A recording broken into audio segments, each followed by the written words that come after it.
It's me, Geordie Pete Redding, him, Super Kevin Campbell. It's Monday Rewind. I've got to get used to remembering it's Monday, Kevin. It's not Soccer Saturday. It is Soccer Saturday of sorts because we're going to pick the bones out of the weekend. It's Monday Rewind, and hopefully, if you're in the UK, you're enjoying a really nice, leisurely bank holiday Monday.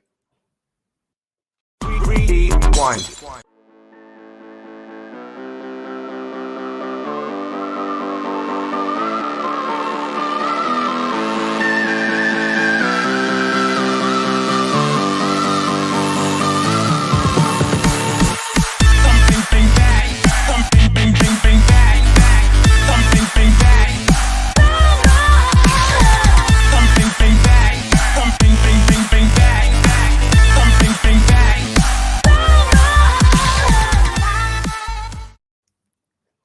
Okay, as I said, it's me, Geordie Pete Redding on a Monday, and him, Super Kevin Campbell. All I've got to say to you, Kev, is Bruno.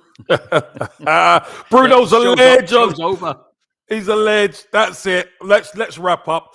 Pete, he seems to be writing his own scripts, isn't he? He's writing his own scripts. That young man, and he's been a revelation.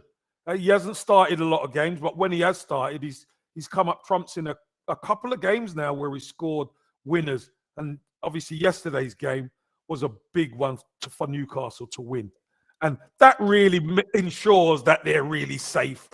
You know, they're safe now, but. Home win, Pete. Two goals. Do you think that's safe now, yeah? Yeah, the Newcastle will be safe now.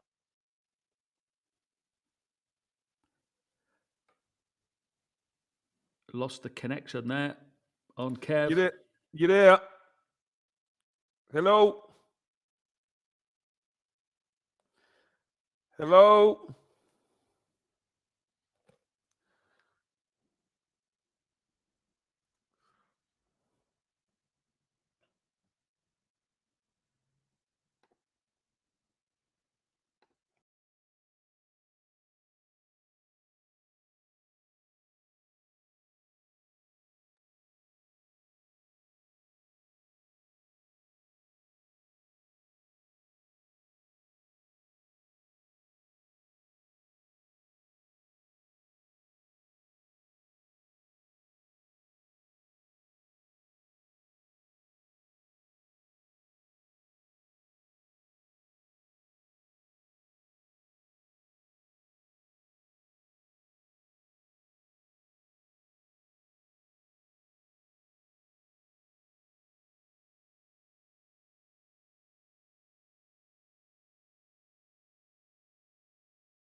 There we go. Here we are. Not sure what happened there, but anyway, I'm back. It must have been Do you know what it was? It's the Gamares gremlin, mate. Bruno gremlin. Serves me right for gloating. Okay, let's get into it, Kev. We'll get on to Newcastle, but we are going to take the weekend in order. But I've got a couple of shout-outs to get through as well. I've got to say hello to our old friend, Graham the Jinx. And believe it or not, Kev, we're actually on the same page today, me and Graham. He wants to congratulate Wickham FC, which is our local village and town. They Yes, finished yesterday. They finished their season at the highest possible position, and Graham was along there to watch them. Great fantastic. stuff. He said they've got a very, very young team, very exciting for next season, a great set of boys and staff. So congratulations to my own and my dad's, of course, Wickham FC on their highest placement. Great Yeah, stuff. I'll just add to fantastic. that, Kev. They do play in black and white. I couldn't Of resist that one. course, of course. Okay, let's rewind as we do. Let's take it back to the start of the weekend. And Spurs had a great opportunity, didn't they? And Brighton, gosh, they're the pains of North London currently, aren't they? Yeah, they're the scourge, and they're not a bad side, Pete. They were on a horrendous run, and then all Mm, of a sudden they played Arsenal last week. They won, and then they play Spurs this week. And you know what? They're that sort of team. On the day they can turn you over, and they performed well. They defended well, and they ended up beating Spurs 1-0. And that set the chase for the top four alight. big Unfortunately, time. my team couldn't. They couldn't I know. even they couldn't even light the match. My team, but never mind. Speaking of Brighton, though, I mean that's a similar sort of. It's the same performance as it was against the Gunners. Yeah. Tidy, effective, gave nothing away, um, moved the ball around well, kept possession. Let it be said, I thought, I mean, not for one moment suggesting it was a one-off because I'm sure that's what Graham Potter's working towards, but it is working, isn't it? Yeah, it is. And if you remember at the start of the season, they started the season on fire, Pete.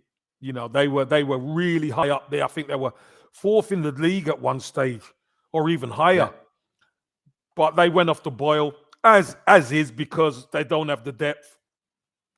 But they're a very capable team, Pete, if you let them.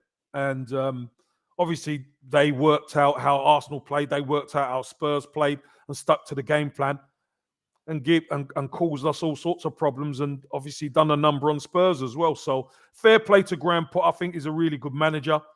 Fair Mm. play to them. And, he gave us a little bit of hope. Graham Potter did. He did, just for a while. James Graham's in the house. He says, we smashed City. Yeah, we'll get on to you, James. We'll leave Liverpool. Oh, They're God. next up. I know Kev's favourite. Julian's here as well. Great to have him along. Salusu's in the house and Agugu as well. I've got to say, some Spurs fans were suggesting, just to play devil's advocate here, that Harry Kane shouldn't have been at the Masters. He was off to watch the golf, and perhaps his performance was somewhat subdued given his travel. Anything in that? No, look, these players Nah. nowadays, they're all over the world. They're jet set. He had his own plane, probably. Yeah, he was jetted in and jetted out. So, no, listen, no excuses, Pete. If No, you win, because if Harry Kane's there and they win, they don't even mention no one it. mentions it, right? Exactly, No. exactly. So, who knows what he was doing the couple of weeks before? He might have been in Dubai when it was international, Yep. kind of thinking other players might have been there. They come back and then they win. So when you're winning, Pete, nobody says anything. So I don't think it's a problem for Harry Kane. Harry Kane Yeah, was there. They just didn't perform on the day. They didn't put that one in the box. Okay, speaking of putting it in the box, Liverpool did 3 times against Manchester City. I mean, wow, that first half they blew them away, didn't they? Well, yeah, The Pete, cup semi-final. that was powerful. That really was powerful. Liverpool flexing their muscles. In fact, that to me was right. You don't have your talisman, so Yep. we're going to go for your neck, Yep. because they respect Kevin De Bruyne a lot because of what he can do. So you have to be a little bit more cautious. They threw caution to the wind. They went for the jugular, and at halftime, Pete, it was all over. It was all wasn't it? over. City obviously going to respond, but it was too much even for City to peg back. And again, no disrespect to Man City. You've got a lot of fans, and Martin, one of my dearest friends, is a big Man City fan. He said, "Look, no excuses. They were torn apart. Mm. 3-2 actually flattered the City in the end, really, didn't it? Yeah, it did, Pete. Like I say, when Liverpool have got that momentum and they're front three and everybody's at it, Pete, they're hard to stop. They're hard to Yeah. stop. You need your best weapons out there if you're Man City to curb them. That's for sure. And some. And if you're depleted, even though City do have a great squad, when you're playing the top teams, they're going to expose you. Liverpool done a number on them. Big time. I've got to say as well, I think it was a couple of weeks back, there was a co-commentator on who I enjoy listening to, and he said, look, you've got to have everything to go to Manchester City against them and have a result, which is basically your full strength team, everyone on their A game, and a bit of luck as well. So, yeah, no mean feat that for Liverpool. The celebrations as well, wow, at the end with Jurgen Klopp and all the Reds down there, made for a fantastic Wembley carnival. Another 3-2 at the weekend. Manchester United against Brazil, or should I say Norwich. Another incredible game whereby, everyone's bemoaning Manchester United, but after the weekend, Kev, as you've rightly said, they're back in with a chance again. Exactly, Pete. And it's that man again, Ronaldo. He writes his own script. We're talking about him smashing phones at the weekend. Well, do you know what? He's picking the phone up. He's smashing the goals now. I mean, Pete, Norwich, rightly so, Norwich went for it, didn't they? Norwich went for it. Yeah. And you're away at Old Trafford. What's the point in sitting back? You need the 3 points. Go for it. And they did, which made it a really good game. Yeah. But that Ronaldo, he writes his own script. Another hat-trick, Pete. I mean, if he weren't there, what would happen to United? I mean, it's incredible. Again, because when Norwich came forward, they looked like Lee Cosgrove. I was chatting to him, in my Manchester United pal. Yeah. And I said to him, watch out for Pukki. And we were both laughing, oh, Pukki. I said, I'll tell you what. And again, he could have had a couple and he caused them bother. Yeah. Listen, Norwich, as an attacking force, Norwich can cause people trouble. The only problem they've got, Pete, is they can't keep the back door shut. That's the issue. And, sometimes it's nice on the eye to watch, but, if you're too gung-ho and you end up going down, then it doesn't serve you any purpose.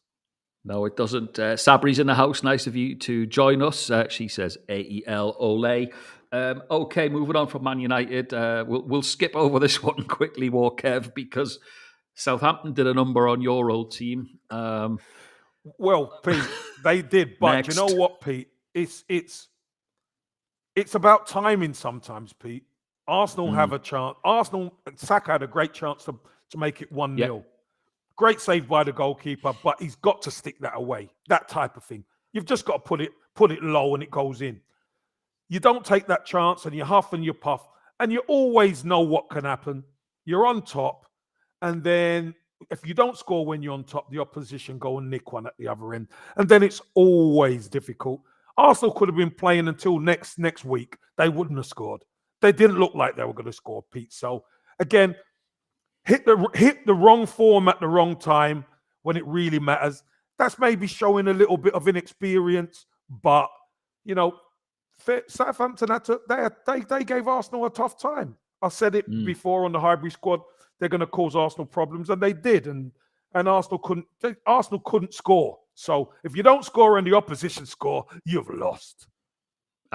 Our friend Lee Judges must have been to carry out at the weekend, was he? I'll tell you what, he weren't happy. He blow the gasket, mate. The head gasket's gone off the motor. Oh, my God. Lee Judges has lost it a little bit. And do you know what? I think there's a lot of frustration with Arsenal fans, Pete, because it's been such a long time since we've been anywhere near that Champions League spot. And there was a really good 3 weeks ago. You look at the table and you think we're sitting in a great position. Now we're in 6th position with a game in hand, and you're thinking you need snookers at times. So who's that? Who's the game in hand, Kev? Chelsea, I think Wednesday. So welcome to the big boy league again. So Pete, it is what it is, Pete. And Man United to come as well. You got to play Man United. Yeah, got Man U, got West Ham. So these are the fixtures. This run of fixtures coming up that are going to shape where Arsenal are. Arsenal are just not playing well enough, Pete. but they still, with that game in hand Still and got a playing chance, Pete. the teams around them, still got a chance. Still got a chance. Okay, someone who hasn't probably got a chance anymore, and we said it on Soccer Saturday, is Watford.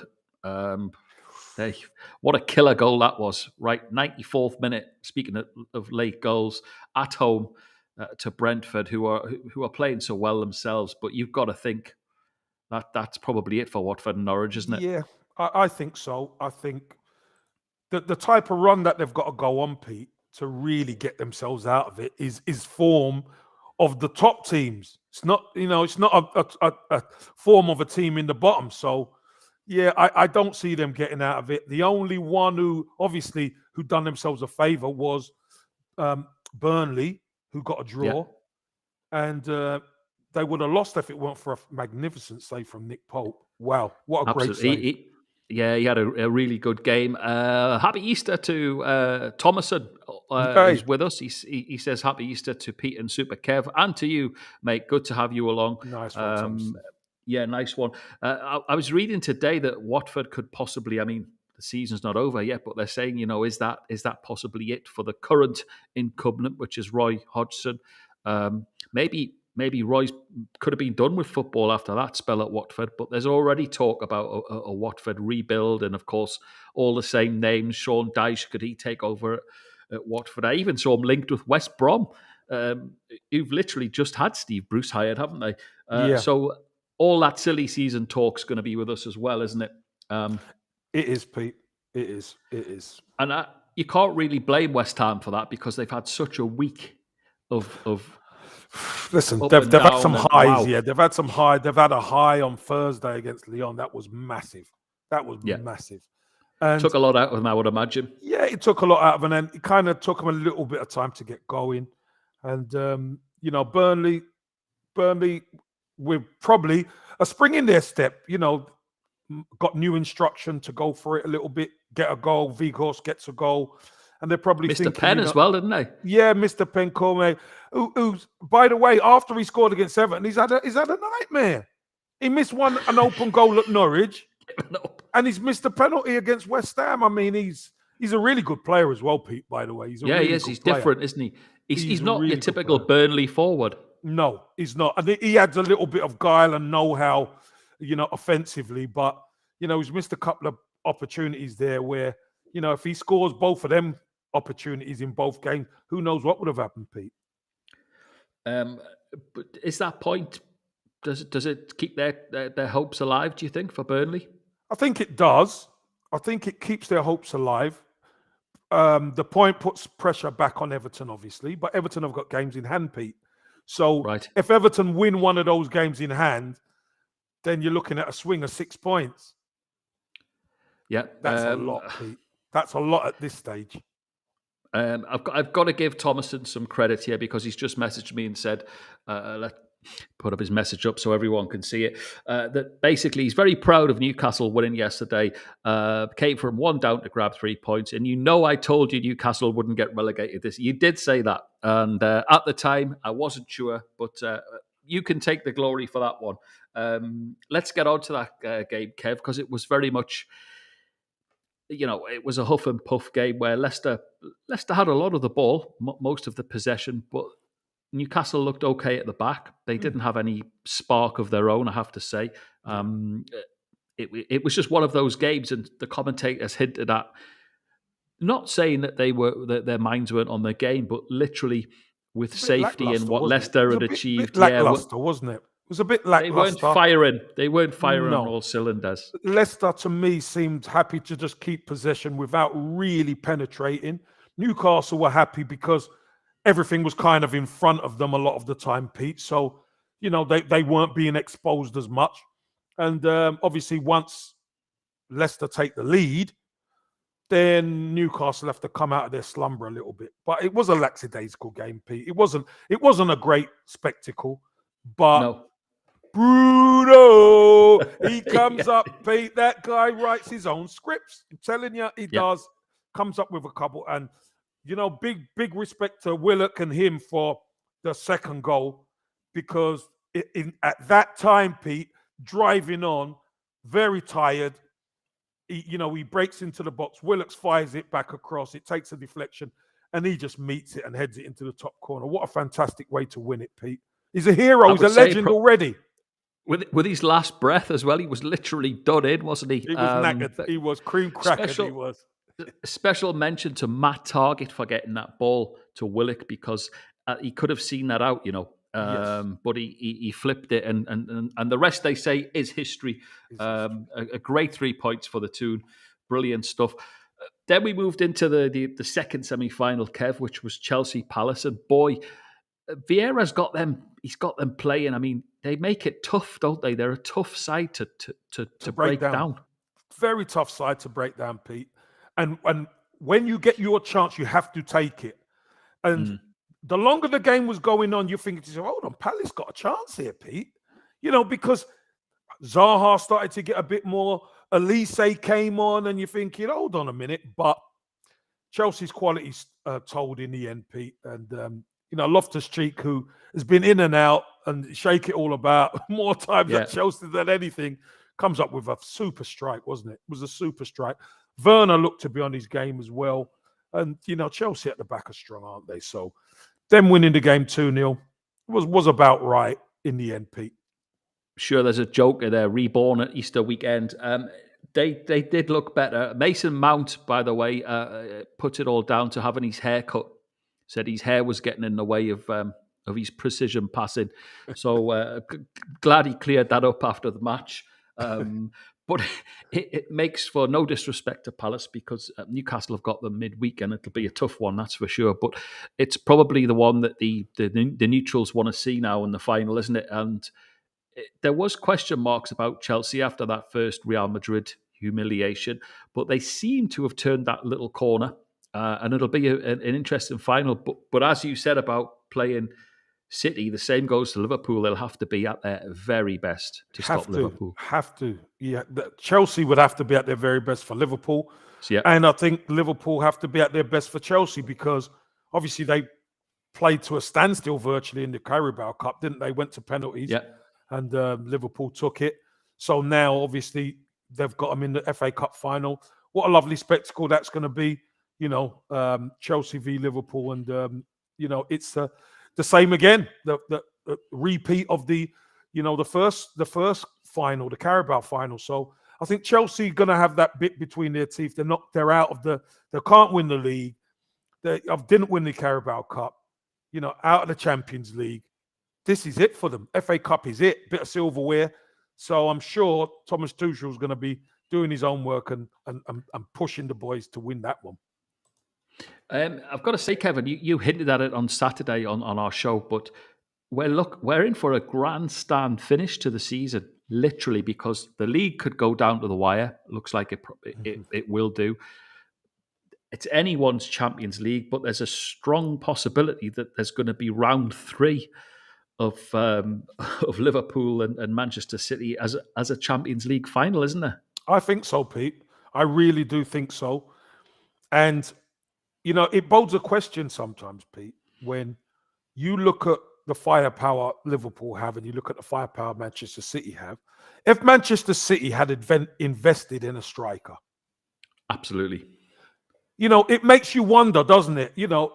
Liverpool have all these weapons. Manchester City have these weapons, but no striker. It don't make sense. And maybe listen, I know a lot of City fans living in Manchester, and I always ask them the question, how good would you be with a striker, a recognised striker? You haven't replaced Aguero. It's mind-boggling. So if it does come down to a trilogy, Pete, of these big games, then that might just be the only thing that undoes Man City if they don't get over the line. I know it's a question that's been eaten at me, and I don't know. It's obviously a massive ask for anyone to do. But could Liverpool do the lot, Kevin? And what I'm talking about, a clean sweep. Pete, trust me, they can. I think they can. Yeah. Will they do it? The most difficult one's probably the title. Exactly. Will they do it, Pete? I don't know. Can they do it? 100% they can do it. Because if you notice, Pete, they're starting to get stronger. Yeah. They're starting to get stronger. Jurgen Klopp, he shuffles his pack so people get a rest. And, I know the Africa Cup of Nations was hard on Mane and Salah, but they came back and they didn't go straight back into the team either, Pete. So he has managed them. He has managed his players right. The key to it is Manchester City. Manchester City hold a lot of the keys, obviously, and Chelsea, to what Liverpool actually can do, whether they can do the quadruple. Big shout out to Gateshead's own podcast, the Heed Army podcast, messaged in to say Liverpool and City better stay away from Gateshead's 3 strikers. Going well, Gateshead. Love to see it as well. Our own Charlotte Potts has been commentating for Gateshead as well. Maybe she's their lucky charm. Heed Army as well. Good luck to them. Just wanted to say though, Kev, we're coming up towards the end of this one on the rewind. Quite a few to choose from, but we'll go with the zeros first. Who was your sort of, who didn't have the best of weekends football wise? I've got to go for Arsenal, Pete. Yeah. Listen, they're my team, but I've got to say, you get that shot in the arm with Brighton do you a favour beating Spurs. Time for you to respond, and you go down with a whimper at Southampton. Arsenal 0 for disappointing. Me, yeah, very disappointing. City's keeper's got to be somewhere there. Although Pep didn't come out and criticise him too much. Yeah, but you know what, Pete? Sometimes you have those days at the office, and it doesn't happen often. So I'm not gonna dig him out that bad. But Arsenal have been poor. Budgie did. Well, I'm sure. Listen, let me tell you something. I want to get that budgie on our shows, mate. He's coming on, John. John, we've got to get John Burrow, John. John, if you're out there, get your diary out. He's a nightmare, Pete. I'm telling you. But he's Mr. Goalkeeper, Eddie, and he is gonna let him know. But all joking aside, Kev, I do see where he's coming from. I mean, time after time, I can see all of these teams are utilising this, and there's only a couple of teams can do it, and even they get caught out, and they're at the top of their game. So why are other teams? But that's the way Pep plays. He is not going to change. That's why Joe Hart. That's why he got rid of Joe Hart. That's why he's changed a couple of keepers, and that's just the way it is. If they get caught and make a mistake, he will live with that. Pep will live with that. Okay, so your hero of the weekend is? Well, my hero of the week, it's got to be Ronaldo, Pete. I mean, yeah, geez. Absolutely. Coming from digging them out, phone smasher to goal smasher. There you go. And bonus smasher as well. Oh, he's yeah. on. I think he's on a good 50 pence a goal. He's had a Brucey, isn't he? Okay, last word's going to go to Thomason. He's my other hero of the week because he loves his football. He's got a great question for you, Kev. He's put you on the spot. He said, Arsenal play Chelsea on Wednesday. What do you expect from your boys? I can imagine effort's going to be in there somewhere, Kev. What I want to see them want it. I want to see fight. I want to see a battle. And I want to see them score. That's what I want. Will I get it, Thomason? The way things are going, I don't know if I'm going to get it or not. Arsenal are struggling at the moment, and they're playing Chelsea, who obviously are going to be buoyed by getting to the FA Cup final. So could be another tough day at the office for my Arsenal. It could be. Looking forward to Soccer Saturday this weekend. We've got a very special guest who played and plied his trade in North London, played in Europe and at Wembley, who Kev will know well. Looking forward to announcing that later this week. As for us, we'll be back on Soccer Saturday, and stay posted on our Facebook page as well, because we've got some news this week coming up of our relaunch of our great Hollywood Balls Africa series. We've got some great names coming up as well. So if you want to stay in touch with what we're doing, you can follow us either on our Facebook page, which is Hollywood Balls Live at Sporting Chat, or you can register and keep up to date with everything on our own live platform. Get signed up, or I'll send sign up, please. To see you. Sign up. That includes you, Thomas, and I haven't seen your name in there yet, so get it done. Live.hollywoodbulls.live. Okay, that's it for another Monday Rewind. We'll see you on Soccer Saturday. From him, Super Kevin Campbell, and from me, Geordie Pete Redding. Have a brilliant week ahead. Rewind.